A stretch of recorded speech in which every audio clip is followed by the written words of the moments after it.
So, I'm planning a trip with your grandparents, Anthony. How about you? Do you have any plans? I called my son Anthony after we were invited on a vacation by my in-laws. Well, I have practice. You all should go and have fun. But isn't this trip a bit out of the ordinary? Are you okay, Mom? I'll manage. I'll bring you back a souvenir, so work hard at your practice. Anson, under my influence, has always been into marathon running. He even got into college on a running scholarship. He studies at a university that isn't too far, but he stays in the dormitory to save commuting time and only comes home during long holidays. I knew he couldn't join the trip, but I thought I should at least ask him. His response was exactly what I anticipated. My name is Flora, 46-year-old working woman. My husband Steve is 4 years older than me and was once my boss. He is a competent man, and I respect him. After our marriage and the birth of our son, we built a happy family. Yet, somewhere along the way, our relationship began to break down. The root cause? My husband's parents, especially his mother, who had a problem with me from the moment we got married and has been bullying me ever since. However, in the beginning, Steve would stand up for me, and because we lived far away from his parents, we seldom met them and managed to get by. But when our son, who loves marathoning, wanted to attend a high school near my in-laws, things changed. The reason he got into running was me. I used to run marathons and still do occasionally. It made me happy to see him take an interest in running, just like me. So I convinced Steve to move closer to the high school my son wanted to attend. Steve applied for a transfer at work for our son's sake, and we moved. My son was recommended for his university from this high school, so I think it worked out well. Go get the rental car tomorrow morning and pick up my parents on your way back, Steve said the day before our trip. This left me confused. Huh? Why am I the one renting the car? What are you going to do? I'm tired from work, so I'll sleep until the last minute. Once you pick up my parents, come back and I'll take over from there. It's in the same direction as our destination anyway. I could understand what he was saying, but if anything, I was more exhausted. Despite working similar hours, I was the one taking care of all the housework. When I think about it, we used to split the household chores equally. However, ever since we moved closer to his parents, they've been visiting us frequently. When his mother saw Steve doing housework, she vehemently opposed it. Housework is the wife's job. It's not something the breadwinner should do. Isn't that right, Flora?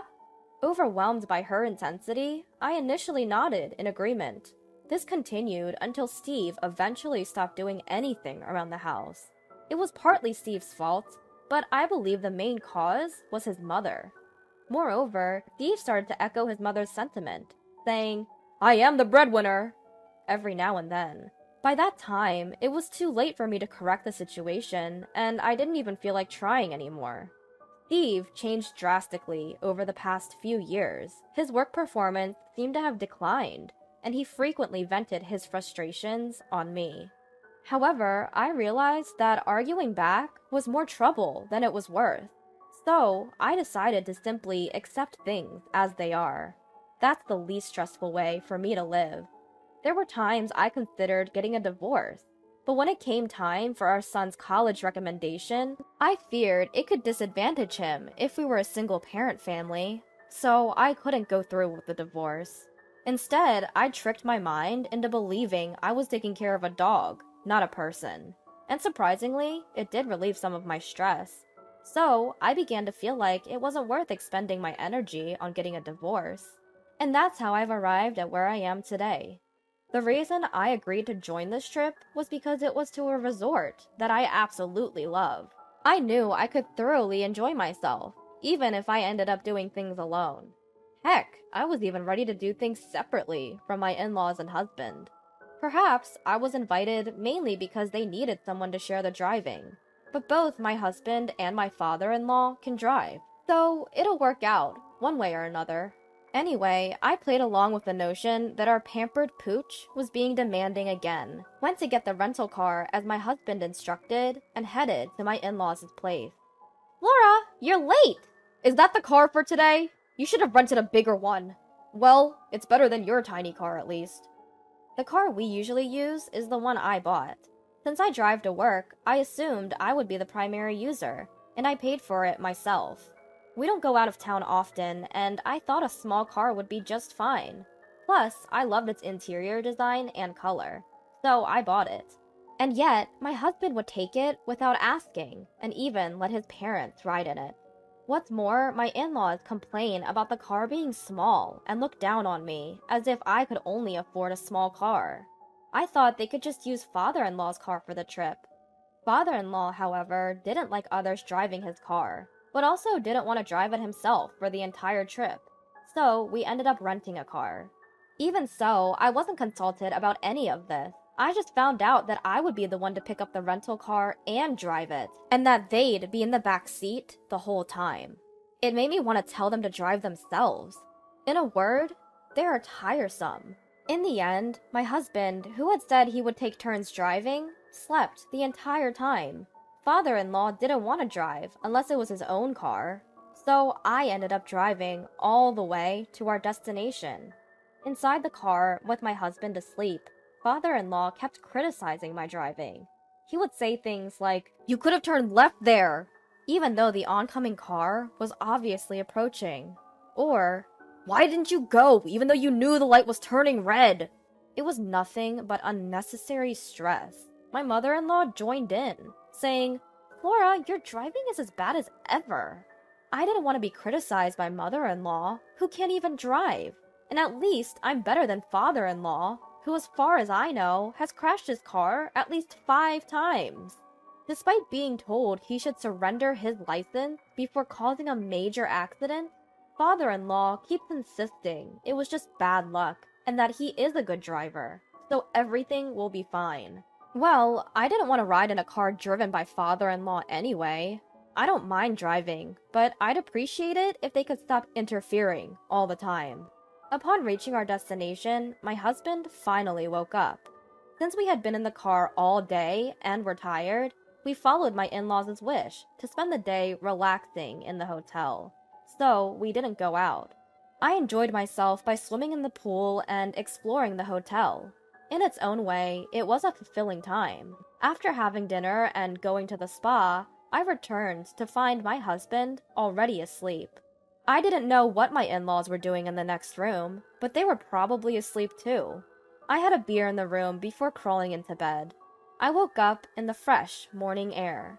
My husband was still asleep, and with some time until breakfast, I decided to take a morning stroll. But when I came back, the unthinkable had happened. Upon entering the room, my husband was nowhere to be found. Shocked, I scanned the room. His luggage was also missing. I stepped out and rang the doorbell to my in-laws' room next door, but there was no answer. When I went to the front desk to inquire, I was told my husband and in-laws had already finished breakfast.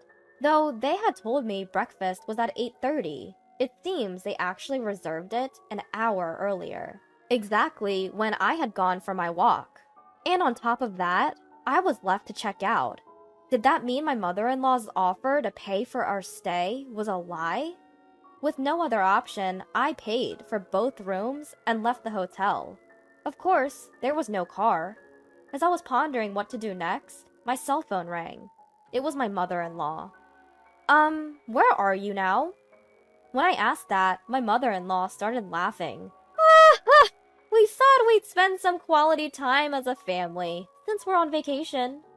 "Oh, is that so? Well then, why didn't you just come as 3 from the start, instead of leaving me behind?" "Well, you wanted to come here, didn't you, Flora? That's why we brought you along." I remembered a while back mentioning how I wanted to visit this resort while watching TV with my husband. Is that what he remembered?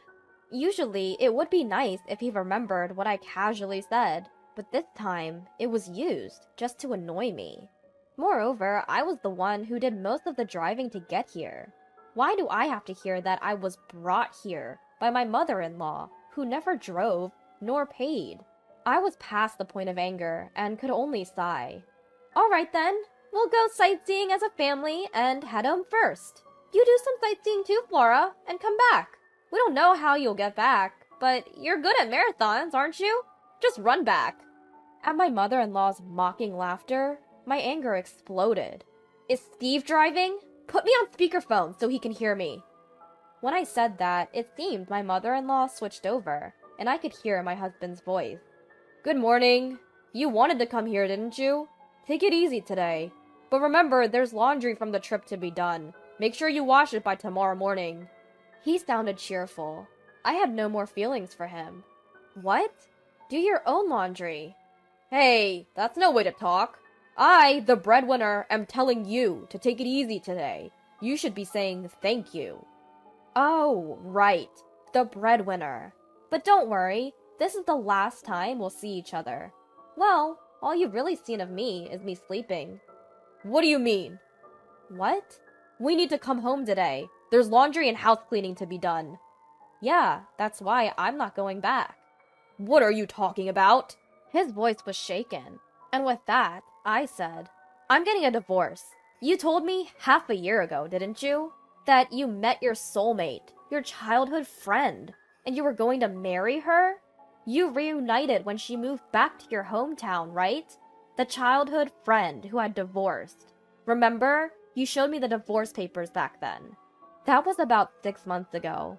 I'd confronted my husband because something felt off and he came clean. He'd met his childhood friend and decided she was his soulmate. He wanted to divorce me and remarry her. She had a middle school-aged child and was struggling as a single mother, and he wanted to support her. So, he asked me for a divorce. Truthfully, I'd lost my feelings for my husband, but I wasn't quite ready to say, okay, let's get a divorce. He gave me the pre-filled divorce papers, but I didn't agree to divorce. We didn't speak for a few days after that, but when I stopped doing the household chores, he was in a bind. A few days later, he said, forget about what I said before. Well, I couldn't just forget it, and I started gathering evidence of his infidelity. Could it be that Steve planned this trip to get on my good side?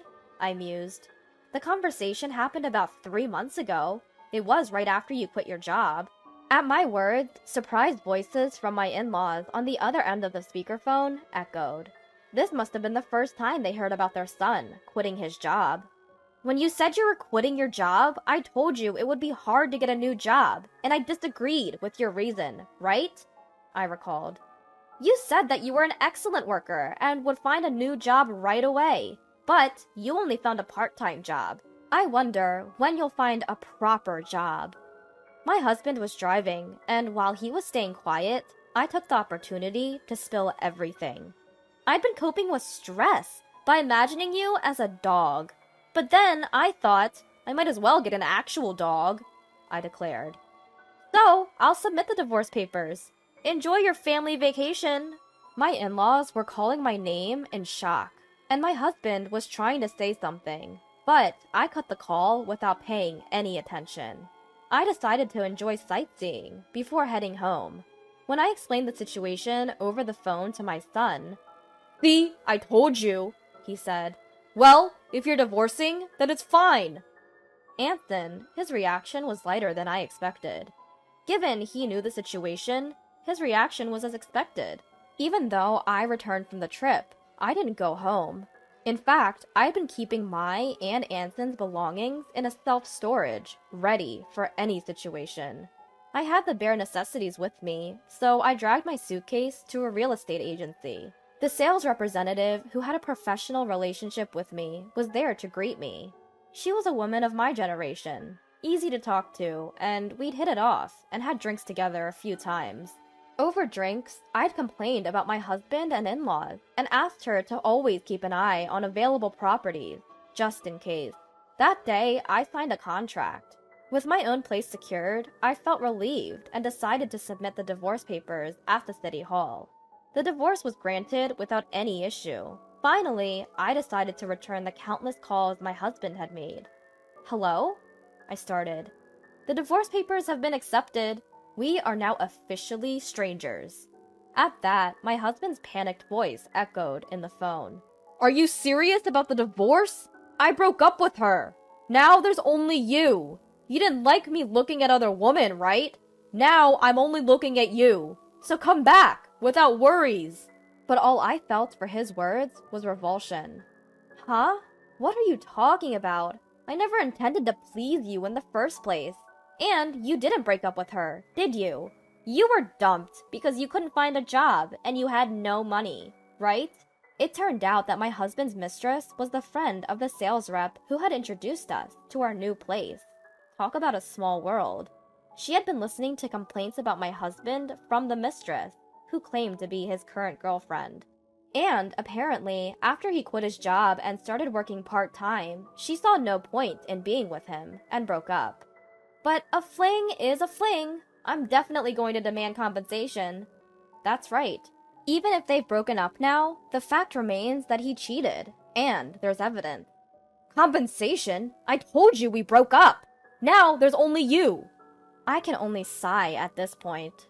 So you're saying that now that you're single, you're thinking of having another affair? I don't care what you do, but I'm done being exploited.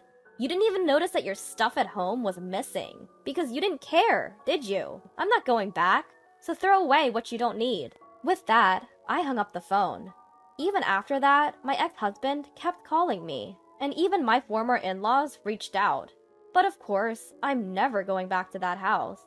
My ex-husband still hasn't found a job, can't pay the rent, and has moved back in with his parents. My ex-father-in-law is still driving dangerously and recently crashed into a neighbor's fence with my ex-mother-in-law in the car. Fortunately, no one else was injured, but they didn't have property insurance and had to borrow money to cover the repair costs. All of this was written in emails that my ex-husband kept sending me on his own. I find his misfortunes slightly amusing. I don't reply, but I haven't blocked his emails either, just quietly enjoying the show. Since I moved to a pet-friendly property, I started keeping a small dog, and realized that I enjoyed taking care of a dog more than taking care of people. My son, worried about me being alone, has started coming over on weekends, a change from his previous habit of only visiting on long holidays. I'm living a fulfilling life every day. Maybe this weekend, I'll go back to that resort town for the first time in a while.